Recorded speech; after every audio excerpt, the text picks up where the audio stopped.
The most recent numbers from the City of Milwaukee show 1 in 9 kids tested for lead in the city has lead poisoning. And now a study from UW-Milwaukee found a link between childhood lead exposure and gun violence. Stephanie Haynes spoke with the author and activists who are now fighting for lead-free homes. Stephanie? Stephen Carroll, the author, looked at more than 89,000 cases from Milwaukee. The data showed the higher the blood lead levels, the greater the risk someone could be a victim of or commit gun violence. And that has activists calling for change. Tori Lowe's 5-year-old son, Troy, has lead poisoning.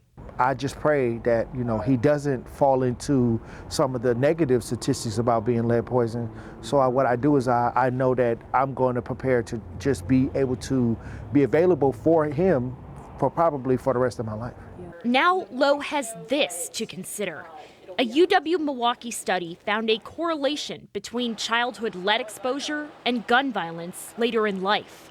So we found that as childhood blood lead levels increased in children, their risk for firearm violence perpetration and victimization also increased. Emer authored the study. She says lead exposure affects the brain and can impair future decision-making and increase impulsiveness, traits that influence criminal behavior. This doesn't surprise you at all? No, it doesn't surprise me at all. That's the message activists Robert, Miranda, and Lowe say they've been trying to promote for years. This is what causes certain people to fall victim to violence. The lack of to be able to comprehend the situation and use the problem-solving skills to get themselves out of the situation. We know lead is not safe, so this is just providing additional reasoning, additional urgency to really address this issue fully. In the meantime, Lowe wants people to hear his message. I always tell people, get your kids checked for lead.